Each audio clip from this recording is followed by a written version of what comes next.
प्राचीन समय में भारतवर्ष में अनेक प्रकार की बीमारियां फैलती थीं। उस समय चेचक जैसी भयानक बीमारी से लोग बहुत डरते थे।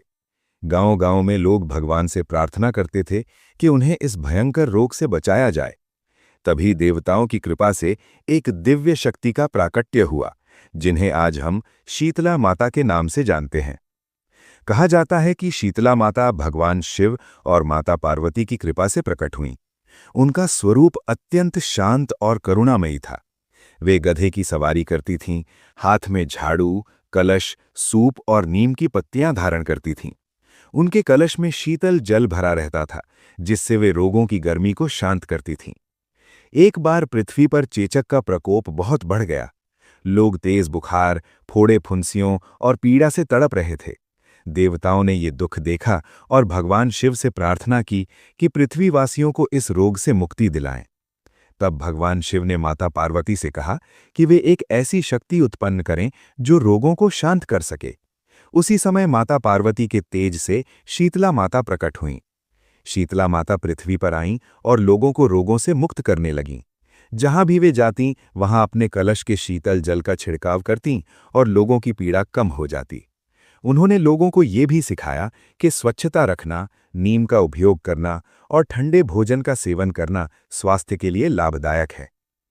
एक दिन शीतला माता एक नगर में पहुंची। वहां के लोग बहुत धनी थे, लेकिन उन्हें माता की महिमा पर विश्वास नहीं था। उस नगर के राजा ने भी माता का सम्मान नहीं किया। माता ने देखा कि लोग अहंकार में डूबे हुए हैं, तब उन्होंने नगर छोड़ दिया। कुछ ही दिनों में वहां चेचक का भयंकर प्रकोप फैल गया। राजा और प्रजा सब रोग से पीड़ित हो गए। जब लोगों को अपनी गलती का एहसास हुआ तो वे शीतला माता से क्षमा मांगने लगे। उन्होंने माता की पूजा की और उनसे प्रार्थना की कि वे उन्हें इस रोग से मुक्त करें।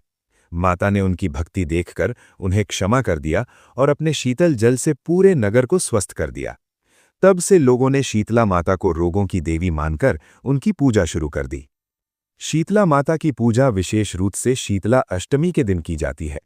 इस दिन लोग घर में एक दिन पहले ही भोजन बनाकर रख लेते हैं और अष्टमी के दिन ठंडा भोजन माता को भोग लगाकर ग्रहण करते हैं। इसे बासी भोजन या शीतल भोजन कहा जाता है। इसका अर्थ ये है कि शरीर और मन को शांत रखा जाए और माता की कृपा प्राप्त की जाए। इस दिन लोग सुबह जल्दी उठकर स्नान करते हैं और शीतला माता के मंदिर में जाकर पूजा करते हैं। माता को नीम की पत्तियां, जल, फूल और ठंडे पकवान अर्पित किए जाते हैं। माना जाता है कि जो भक्त श्रद्धा और विश्वास से शीतला माता की पूजा करता है, उसके परिवार को रोगों से रक्षा मिलती है और घर में सुख समृद्धि बनी रहती है। एक अन्य कथा के अनुसार एक गरीब स्त्री थी जो बहुत श्रद्धा से शीतला माता की पूजा करती थी। शीतला अष्टमी के दिन उसने एक दिन पहले ही भोजन बनाकर माता को भोग लगाया और सच्चे मन से उनकी पूजा की। उसी नगर में एक अमीर स्त्री भी रहती थी, जिसने माता के व्रत को महत्व नहीं दिया और उसी दिन गरम भोजन बनाया। कुछ समय बाद गरीब स्त्री के घर में सुख शांति बनी रही, जबकि अमीर स्त्री के घर में बीमारी फैल गई। तब उसे अपनी गलती का एहसास हुआ और उसने भी शीतला माता की पूजा शुरू कर दी। माता की कृपा से उसके घर के लोग भी स्वस्थ हो गए। इस प्रकार शीतला माता हमें ये संदेश देती हैं कि जीवन में स्वच्छता, संयम और श्रद्धा बहुत महत्वपूर्ण है।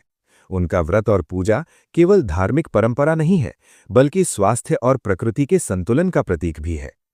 आज भी भारत के कई राज्यों में शीतला अष्टमी बड़े श्रद्धा और उत्साह से मनाई जाती है। लोग माता के मंदिरों में जाकर पूजा करते हैं और अपने परिवार की सुख समृद्धि और स्वास्थ्य की कामना करते हैं। अंत में यही कहा जाता है कि जो भक्त सच्चे मन से शीतला माता की पूजा करता है, उसकी सभी बीमारियां दूर होती हैं और जीवन में शांति और खुशहाली आती है।